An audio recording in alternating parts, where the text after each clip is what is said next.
Alright, today we're checking out the recent sales milestone for Final Fantasy Tactics: The Ivalice Chronicles, the news that FF7 Remake Part 3 English voice acting may have already started, and we'll also be recapping the incredibly cute and fun Ever Crisis New Year's event, the Stallion of Good Fortune. So, let's talk about it.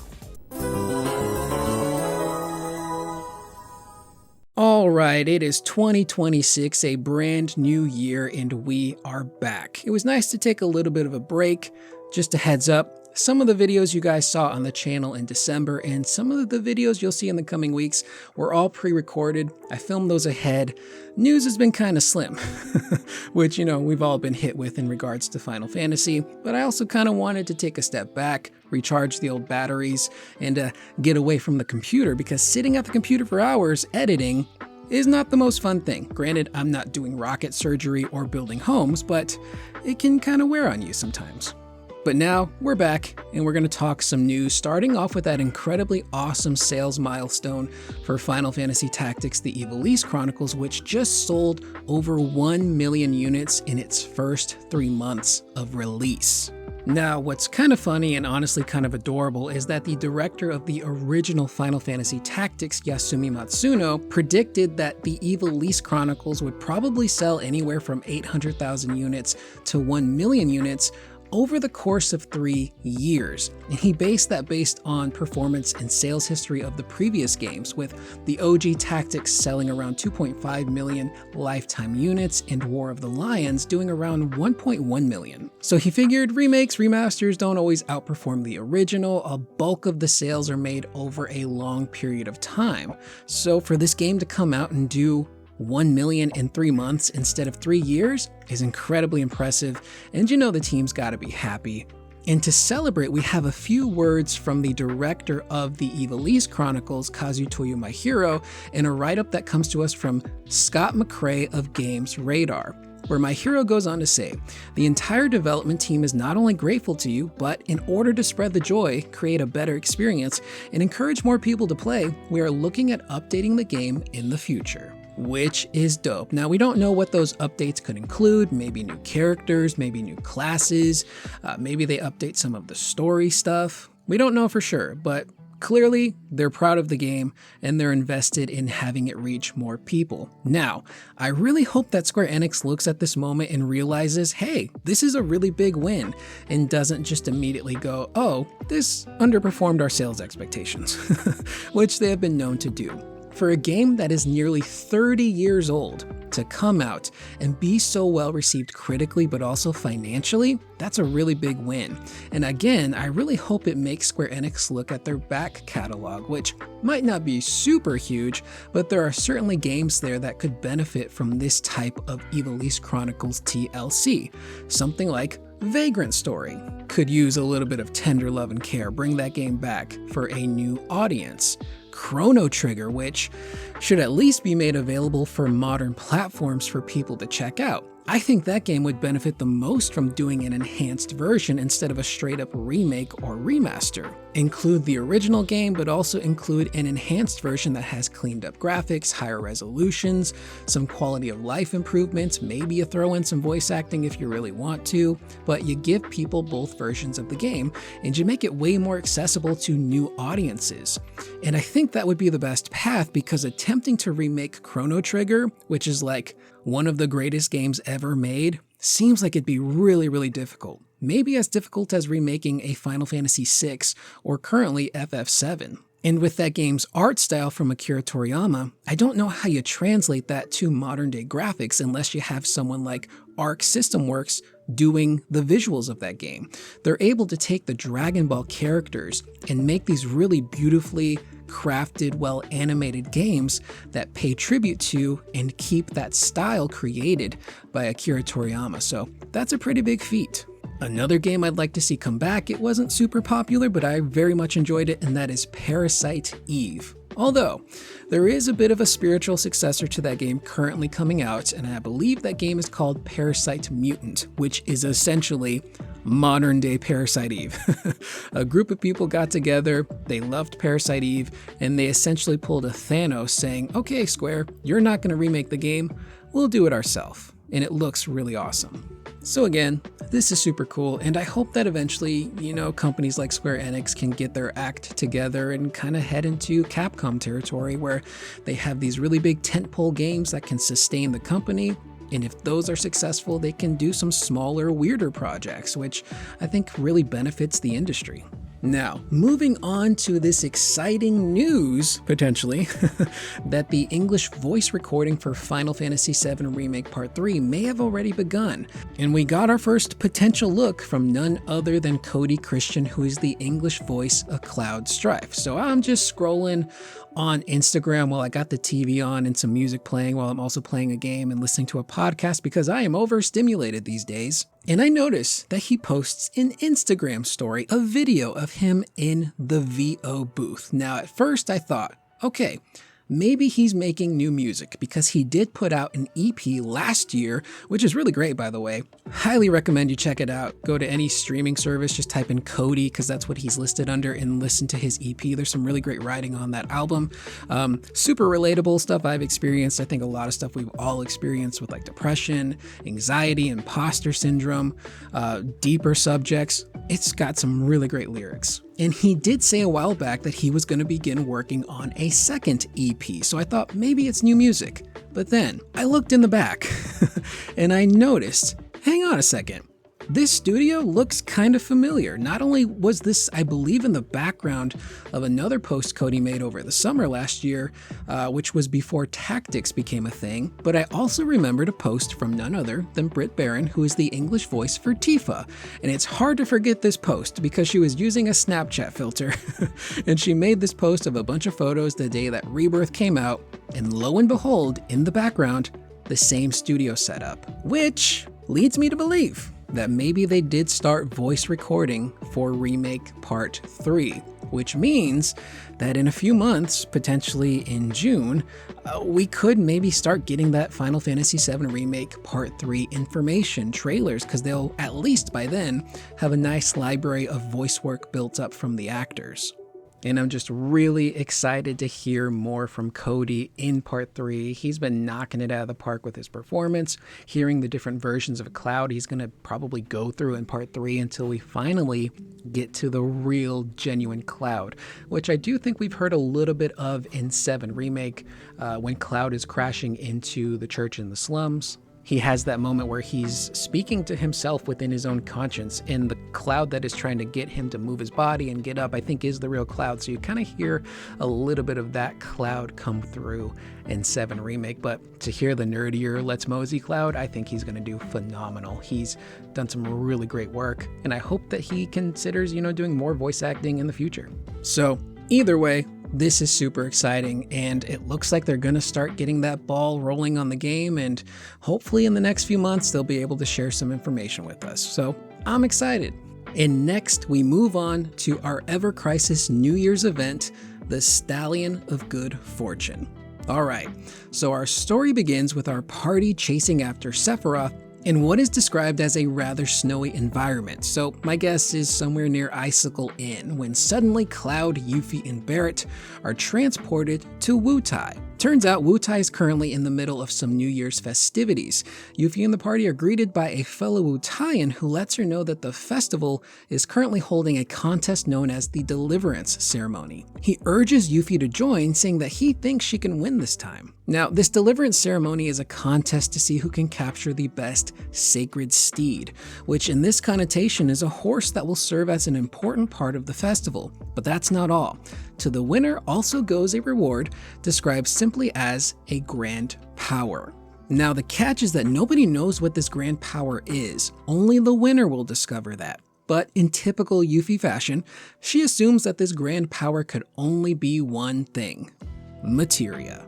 Naturally, Yuffie wants Cloud and Barrett to help her, but they're reluctant. However, Yuffie tells them that she has a secret strategy to find this sacred steed, so whether they like it or not, the guys are officially helping Yuffie. The party searches for the steed and finds themselves in Wutai's ceremonial grounds. Barrett is confused as to how exactly Yuffie plans to find the steed, but according to her, the sacred steed, known as Kakuryo Nushi, or potentially the pronunciation is Kakuryo Nushi, not quite sure, is said to reside in the forest near these ceremonial grounds. Now, Kakuryo Nushi is said to be a god that comes out at the new year to drive away evil spirits as he rides his, wait for it, Stallion of Good Fortune. Sick. Funny enough, Cloud doesn't believe in the whole gods and stallions legend, saying you can't catch what's not real. But according to Yuffie, she's obtained a chant that is said to call forth this mystical being.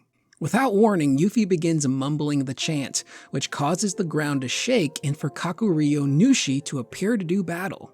Now, Kakuryo Nushi looks sick. He's essentially a reskinned Odin, and I did see some people online complaining that they didn't get a unique creature for this event, and I can understand that. I'm somebody who, just to give you some perspective, plays Ever Crisis, but I don't pump any money into it, so I'm kind of cool with whatever they give me. So I'm the wrong person to be judging any of this type of stuff. But it does give me an idea for something I would like to see in Remake Part 3, which probably won't happen, but I really love the idea of giving the summons different skins, because there's a lot of really cool different variations on the summons within Ever Crisis that I would love to see make a return in Part 3. So imagine having this version of Odin come into battle looking super cool. Kakuryo Nushi and Odin in one would be really cool, instead of having to create different summon materials that all look different. That would be cool, and I'm sure the team would be down to do that, but it probably would be time and resource consuming, and they would probably only do that for specific summons like Bahamut, which has different versions. So maybe you throw a dog a bone and include different skins for some of the summons. You've got Kakuryo Nushi, you could have pixelated summon skins that make them look like the summons from the OG game. There's a lot they could do there, and I would really love to see that. Now, our party manages to beat the god and his stallion, but he unfortunately escapes. Barret is not happy with Yuffie suddenly summoning the god and scolds her for not giving them a heads up. Cloud is genuinely surprised something appeared, comparing the god to a summon. Yuffie is not deterred though and immediately wants to get back to capturing the god and his steed. Cloud surmises that they need to find a way to lure the creature back out. The group racks their brains looking for a solution when suddenly Barret remembers a story that he used to tell Marlene. A story of enticing horses with wine. And the story goes, as the new season began, the animals came to pay tribute to the water god, all but the horses, who ignored the water god's call and continued to prance about the meadow. So the water god began the celebration without the horses and generously served divine wine to those in attendance. But then the horses, enticed by the smell of wine, were slowly drawn in. Yuffie recognizes the story as an old Wutai fairy tale, which is pretty cool to know that a legend from Wutai traveled all the way to Midgar, found Barret, and then he was able to tell that story to young Marlene. Pretty cool. Anyway, getting back on track, Yuffie says they should be able to find a bunch of fortune wine nearby. Fortune wine being a traditional drink said to ward off evil spirits and bring good fortune. She reckons the Happy Turtle Gonna get fully wrecked at the Happy Turtle! should have a bunch of it right now and heads off to get some, leaving Cloud and Barret to chat, specifically about how upbeat Yuffie seems to be during this quest. Cloud figures the potential of winning materia had Yuffie incredibly motivated. Yuffie returns with the wine when suddenly the ground begins to shake again. The plan worked and Kakuryo Nushi has arrived due to the smell of fortune wine. Our party does battle once more, but unfortunately are unable to catch the stallion. The party is frustrated, but knows that if they can catch the horse, they'll win the contest for sure.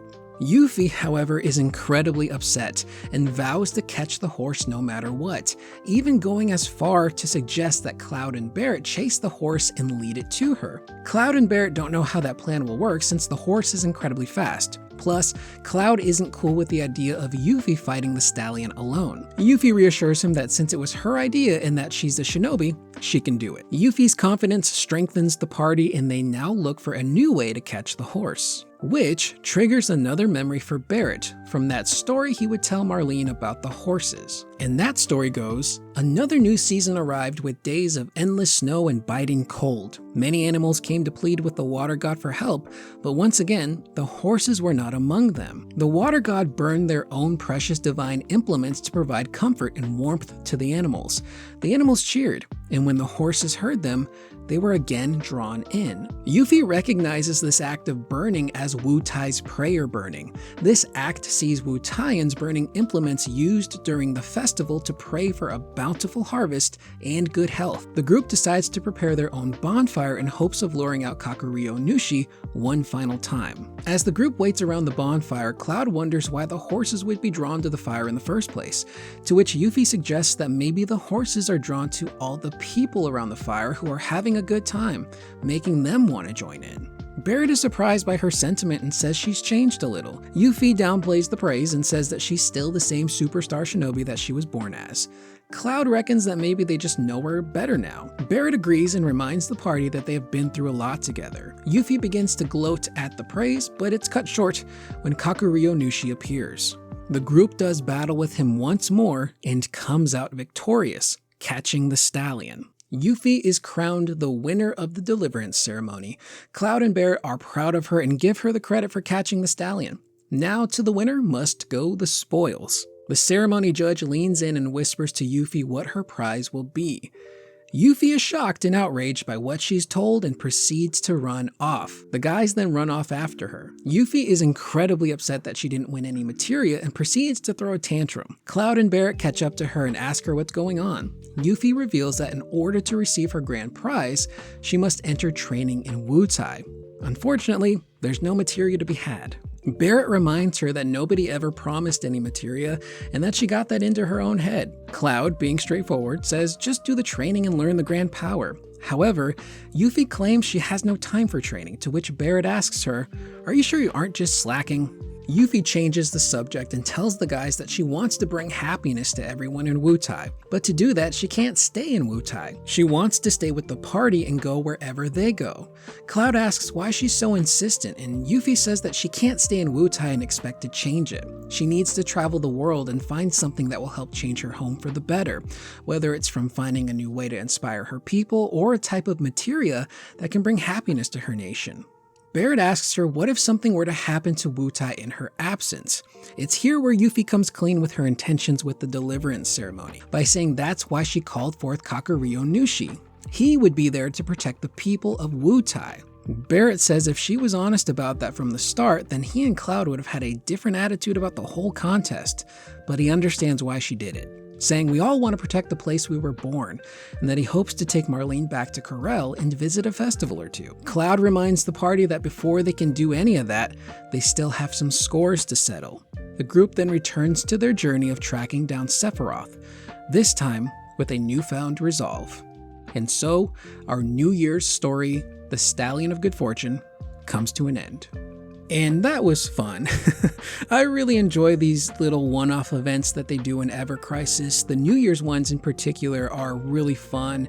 You get some really great character moments that still kind of gel with where the characters are in the main story, learning a lot more about Yuffie and how the whole reason she wanted to do this contest, sure, there was promise of grand power, but she felt that if she could summon this steed, he would be able to protect her people while she was away with the party looking for other ways or equipment that she could then bring back to Wu-Tai. And you see that growth for Yuffie throughout this entire story, and it makes Cloud and Barret go, hang on, she's acting just a little bit different, but they don't really quite know why until she comes clean with them at the very end, which still fits Yuffie within the Remake trilogy. She's a young, spunky shinobi. She can be a little bit obnoxious, but deep down, she really cares, and she has a really big heart, and all she wants to do is find a way to protect her homeland and her nation and do right by them. So you get some really great stuff. You also get some really great moments between Cloud and Barret where they can just kind of chat with one another about Yuffie. There's that great moment where Barret